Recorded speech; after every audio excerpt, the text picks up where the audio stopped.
سرخط خبرها دلار رسما بالا رفت. تاجیکستان را برای سرکوب مخالفان تنقید کردند و مجازات آموزگار و شاگردان برای ویران کردن قانون تنظیم.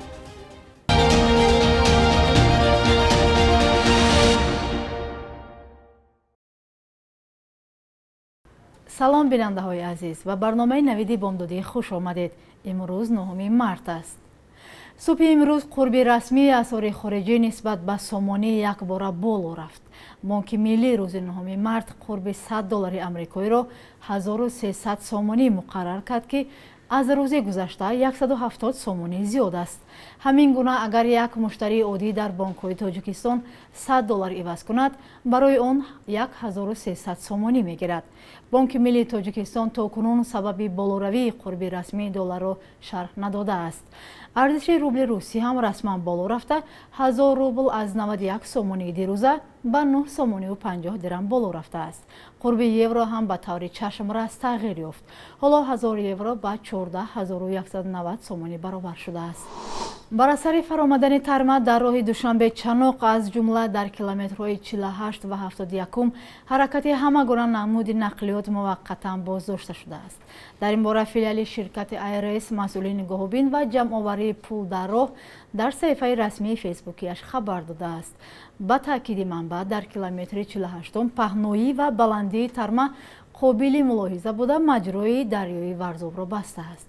شرکت مذکور از شهروندان خواهش کرده است که موقتا از سفر خودداری نمایند. مسئولان شرکت خبر دادند که در رابطه با حالت راه و کارهای عملی گردیده علاوه معلومات خواهند داد.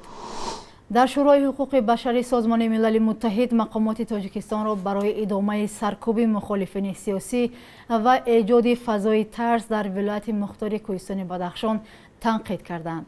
میشل بچلت کمیسری عالی سازمان ملل در مورد حقوق بشر روز 7 مارس در اجلاسی 49 گفت شماره زیادی نمایندگان مخالفین در مرافعه‌هایی که با معیارها موافق نیستند به مهلت‌های طولانی زندانی شدند. مقامات تاجیکستان هنوز به این اظهارات واکنش نکردند، اما در گذشته حبس مخالفان سیاسی خود را رد کرده همگونه حکم دادگاه را خالصانه نامیدند.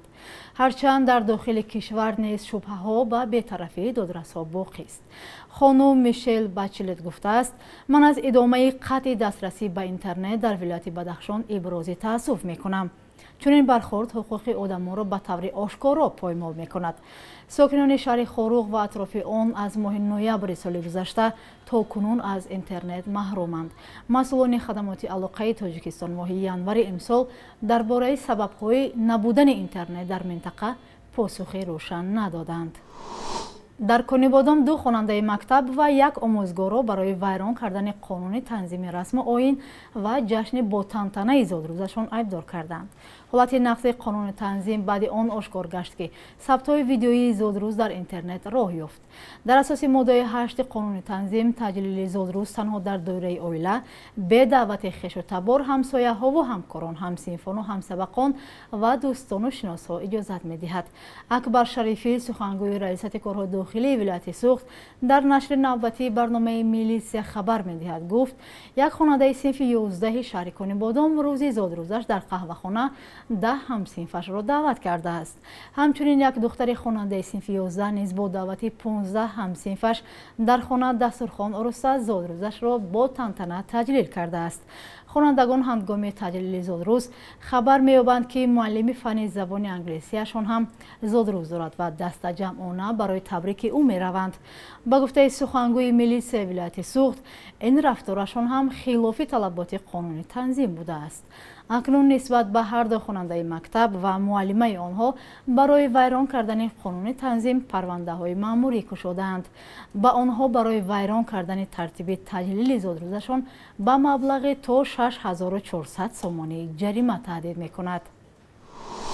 روز 8 مارس در تاجیکستان جشن روز مادر با شکوه تجلیل شد. استقبال روز بین‌المللی زنان از زمان شوروی به ما میراث مانده است. سال 1995 مجلس عالی جمهوری تاجیکستان در قانون درباره روزهای عید از 3 نوامبر نامگذاری روز بین‌الخلقی زنان را به روز مادر عوض نمود. چهره‌های سرشناس کشور هم بخشیده به این روز مادران را تبریک کردند و حالا ما تبریکات جورابک مرادوف را همراه می‌بینیم. مادر گفتیم برادر جان، همین خدا پدر گفته است که پدر راضی مادر راضی خدا راضی. خدا گفته است این بزرگی بینید. پیغمبر ما گفتن که پدر دعاش برای فرزند که به مانندی که من امتان به دعا میکنم همه ارزش داره. همین نزد پروردگار همه زنها جمع شده رفتن. چون این مردکا فقط پرزیدنت و میشرمانی پروردگار گفته است همین شما پرزیدنت بودم سید وزرا همه زنها برابر گام میزنن. خوب شده است. از همین روز من همین کار همش میکنم، لیکن یک سوال دارم. هم پرزیدنت، سروزیر، دوم الله، حافظ کی تولد میداد برابر مادر از این بزرگتر چیز هست میفته. الان مادر بزرگ است، خدا خودش بها داده است. برای همین تمامی کار ما باید که با همین حیات با همین پدر و مادر رو حرمت کنیم.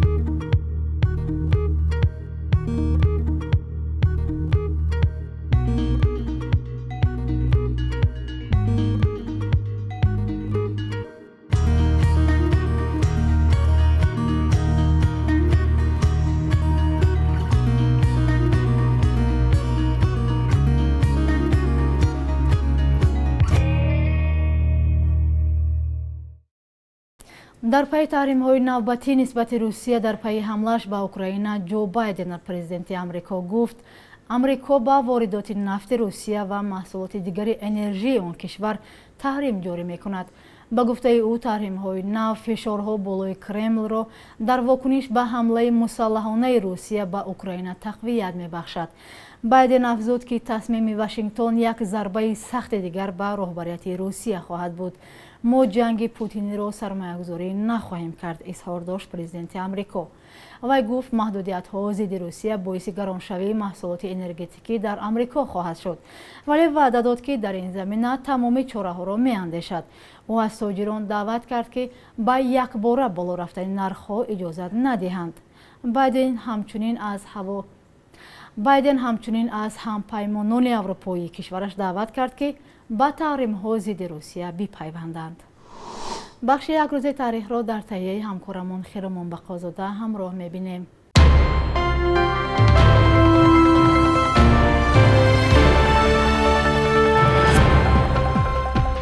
با یک قرار حکومت تاجیکستان 9 مارت سال 1934 آثارخانه جمهوریوی تأسیس شد که امروز با نام آثارخانه ملی به نام کمال‌الدین بهزاد شناخته شده است.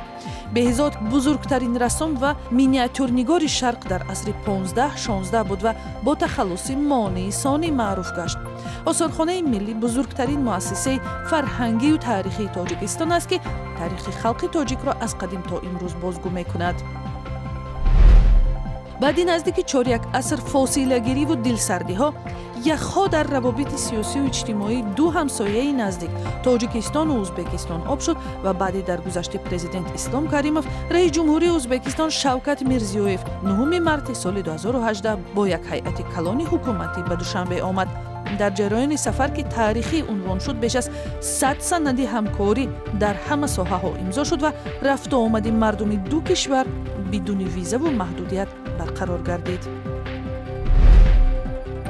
نخستین بار در تاریخ ورزش تاجیک 9 مارت سال 2018 در بازی‌های 12 پارالیمپیک چون رقابت ورزشگران امکانیتشان محدود معروف است، نماینده تاجیکستان هم قوه‌آزمایی کرد. تاجیکستان را در بازی‌های کره جنوبی سیاوش الیاسوف 28 ساله لیژران نابینا نمایندگی کرد.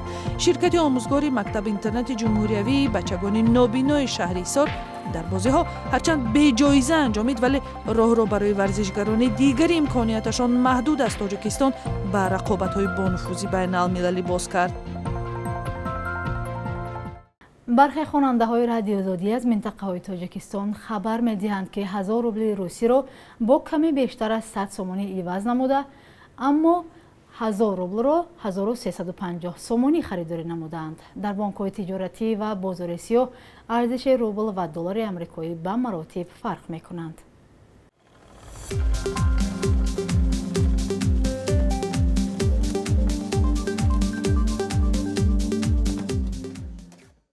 بینندگان عزیز، این بود برنامه نویدی بامدادی. فردا همین وقت و ساعت شما را منتظریم. خدا نگهبانتان.